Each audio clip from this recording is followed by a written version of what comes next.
السلام عليكم البنات، كيف دايرين؟ لاباس عليكم؟ كلشي بخير، اموركم هانيه. مرحبا بكم في فيديو جديد على قناتي. اليوم غادي نقدم معكم ميني كيس كيجي جديد، كيجي رائع جدا جدا جدا. غيعجب الكبير، غيعجب الصغير، غينال الاعجاب ديالكم. وصفه سهله تزينوا بها مائده الافطار في هذا الشهر الكريم هذا. وقبل ما نبداو لا فيديو، ما تنساوش البنات اللي مازال ما تابوناتش تابونا عندي في القناه وتفعل الجرس باش يوصلها كاع الجديد ديالي. بالاضافه الى انكم بارطاجيو القناه باش تعم الفائده وباش ينضموا لينا مشتركين جدد. وهكذا ما عليكم الا تابعوني لاخر الفيديو باش تكتشفوا جميع اسرار نجاح هذه الوصفه هذه ديال ميني كيس.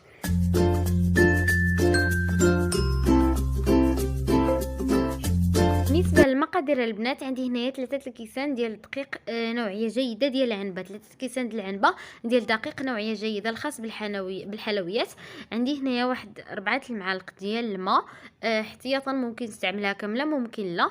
عندي هنايا واحد شويه ديال الملحه، واحد الحبه ديال البيض، وعندي الزبده يستحسن تكون هذه ديال البنات ديال البواطه، سواء هذه ولا ليليا ولا لابريري على حسب المتوفر عندكم.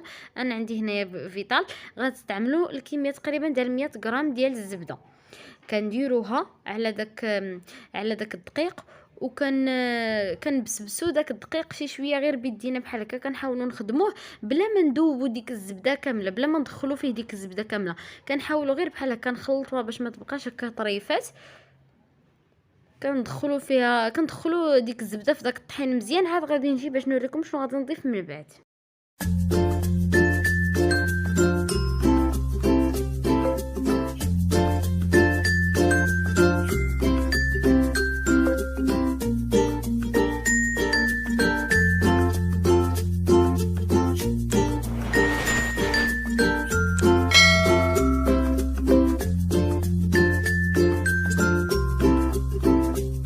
بعد البنات ما دخلت انا الزبده في ديك الطحين، في ديك الطحين وشي شويه الملحه. دابا غادي ندير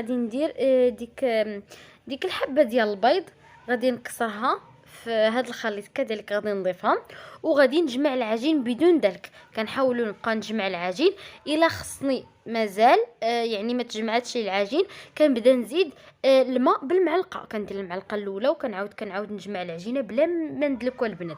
حاولوا العجينه ما تدلكوش. لاباط ديال اللي كيشراه ما كتدلكش نهائيا، بحال صابلي باش كتجينا كتذوب في الفم وكتجينا ناجحه. ما خصهاش تعجن نهائيا البنات. كما قلت لكم كنحاول نبدا نجمع العجينه بحال هكذايا. وإلا خاصني الماء كنزيد، انا راني غادي نزيد المعلقه الاولى والثانيه، كنراز 3 المعالق ديال الماء باش تجمعات لي العجين. المهم كل واحد وهو كاين دقيق اللي كيشرب، كاين دقيق اللي ما كيشربش. وبالاضافه كذلك الى سميتو الى الحجم ديال البيض. كاين البيض كيختلف في الاحجام ديالو.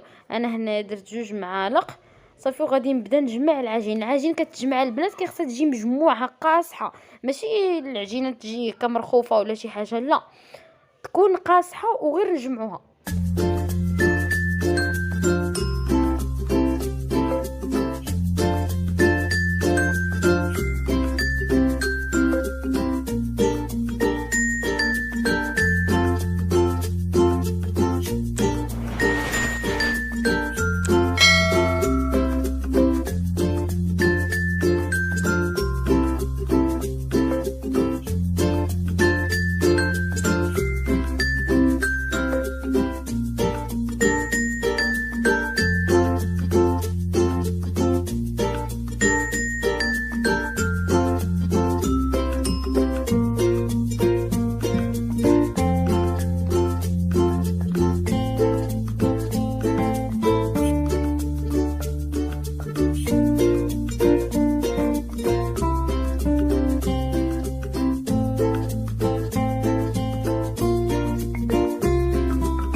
بعد العجين ديالي البنات كامله غنديرها هكا في واحد البلاستيكه وغادي نردها للثلاجه كترتاح حتى كنوجد لا فارس اللي انا غادي نعمر بها هاد ميني كيش هادي في واحد المقلاة.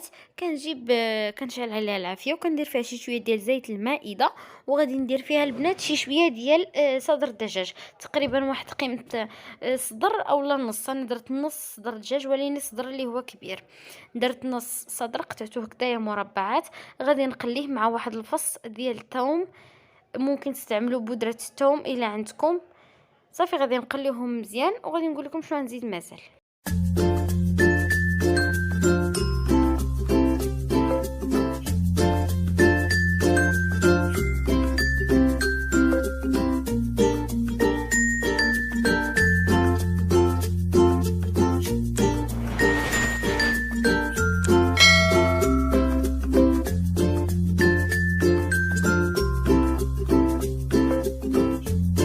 وهنا البنات غادي نزيد واحد البصيله صغيره قطعتها هكا مربعات صغار مع واحد الفلفله خضراء ولا حمراء على حسب المتوفر عندكم نتوما.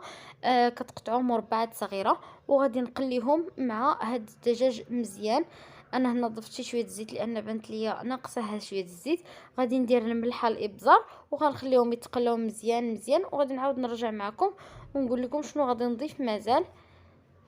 هنايا درت شويه الابزار وشويه الملح وغنخليهم حتى يهبطوا مزيان مع بعضياتهم.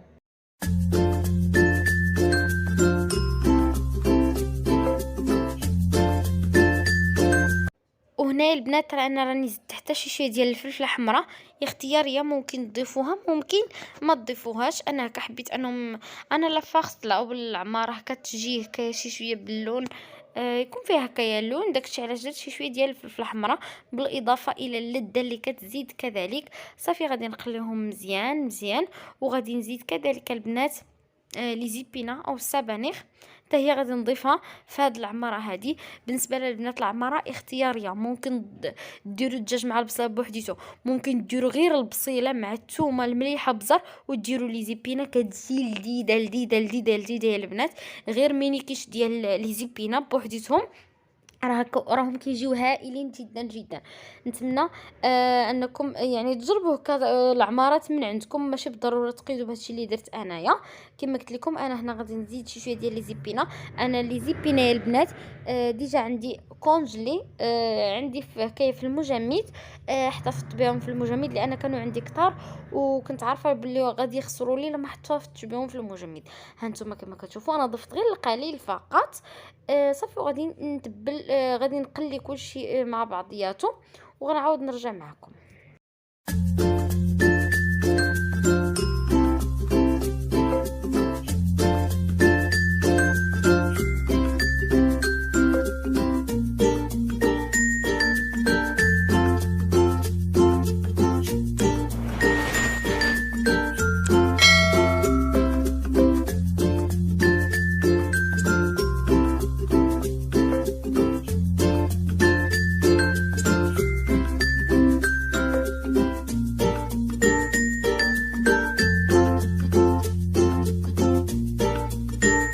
انا البنات راني زدت حتى شي شويه ديال القزبور والمعدنوس غير القليل فقط واحد الملعقه صغيره. صافي غادي نخليهم كاملين مع بعضياتهم وغادي نطفي عليهم وغادي نخليهم يبردوا تماما.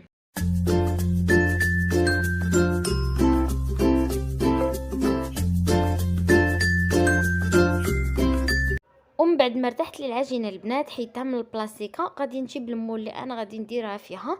انا اختاريتها كنديرها ميني كيش نديرهم صغيورين ممكن ديروها في مول كبيره وتكون هكا وحده يعني تكون وحده كبيره لكم الاختيار. المهم خديت هاد الليمون البنات غندهنوا شي شويه ديال زيت المائده وغادي نرشهم كذلك بالقليل فقط من الدقيق باش ما تلتصقش لي العجين باش نتفادى انها تلتصق لي. واخا هاد الليمون راه ما كيلصقوا شيء ولكن الواحد هو اللي ياخذ الاحتياطات ديالو.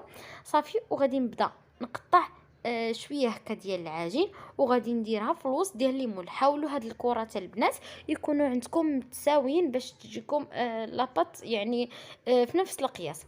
انا فضلت ندير هاد الطريقه هذه عوض ما انني ندلك العجين كامله بالدلاك ونبدا نقطعها هكا بالكويسات عاد نبقى نطبقها على هاد المول. هكا كتجي شويه شويه صراحه متعبه، فهكا جاتني ساهله. كتقطعي كرات متساويه وكديرهم وكتبداي كتراسي هاد العجين هكا على ليمون اللي انت عندك.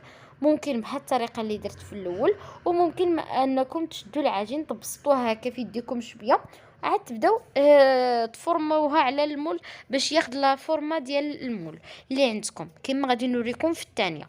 المهم الاولى انا خديتها نيشان نبسطها هكايا، الثانيه غادي نبسطها في يدي شويه وغادي نبدا نطراسيها على المول ديالي، وهكذا غنكمل حتى نقاد المول ديالي كامل، ونعاود نرجع معكم باش نوريكم شنو غادي نصيب كذلك.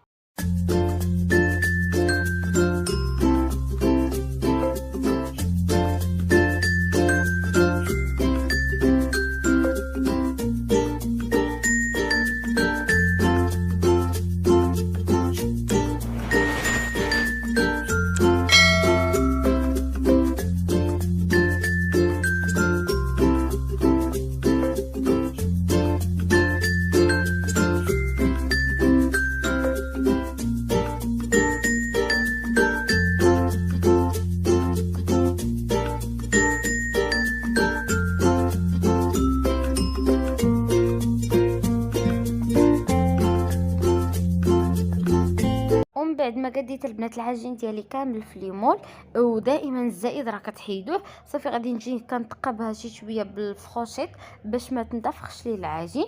ممكن البنات في هاد لابارتي هذه بالضبط تدخلوا العجينه طيبوها نص طيبه، ممكن تعمروها ديريكتومون كيف ما انا غادي ندير. وهنا البنات غادي نجي نصيب لاباغايا كيش.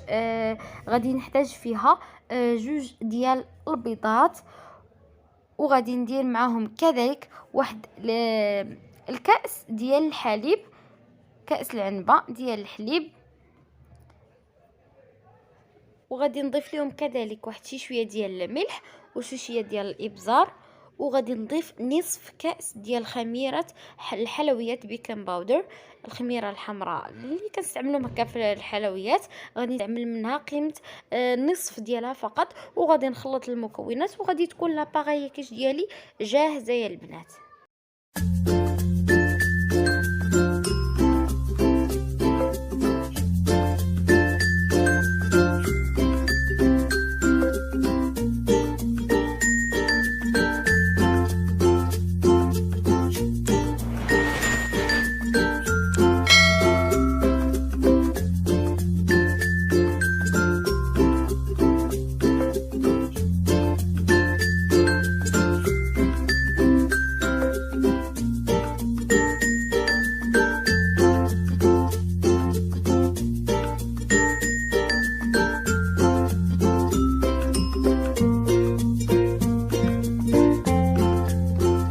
بعد ما وجدت كلشي، هذه لافاغ العماره اللي غنعمر بها بردات غادي نبقى نديرها هكا على العجينه كما قلت لكم. ممكن ان هاد لاباط هذه تدخلوها طيبوها قبل نص طيبه، لكم الاختيار. انا كنعمرها ديريكتومون، كتجي لذيذه وكتجي معايا هكايا نيت ناجحه وكنربح الوقت كذلك.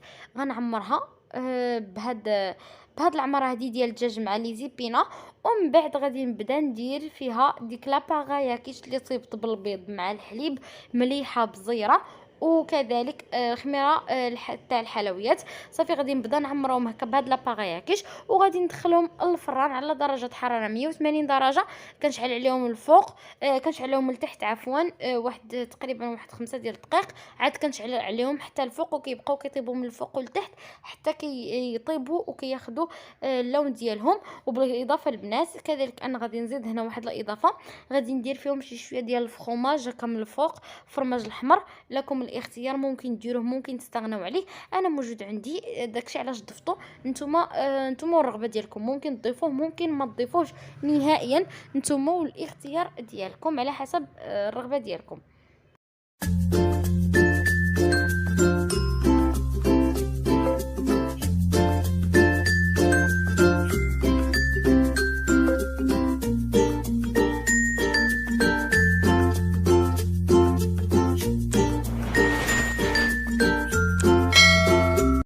البنات هما مينيكيس ديالي من بعد ما طابو تحمروا خداو اللون ديالهم الذهبي كيجيو لذاد صدقوني. الا جربتوهم غادي ينالوا الاعجاب ديالكم. هكا ان شاء الله تقدموه في طبق هكا في الطبله ديال الافطار. غادي ينالوا الاعجاب ديالكم، ونتمنى انكم تجربوهم وتخليوا لي في التعليق واش عجبوكم. كتجي واحد لاباط اللي كتذوب في الفم، لذيذه بنينه بنينه بنينه وفي وقت وجيز، وما كتاخذش لينا هكا بزاف ديال لي زانغريديون، ما كطلبش بزاف المقادير، بسرعه كتوجد معنا. ونتمنى ان هذا لا فيديو يلقى الاعجاب ديالكم. وما تنساونيش البنات اللي مازال ما تابوناتش تابونا في القناه. وكذا وصلت الى نهايه الفيديو. الى اللقاء بحول الله في فيديو جديد. مع السلامه.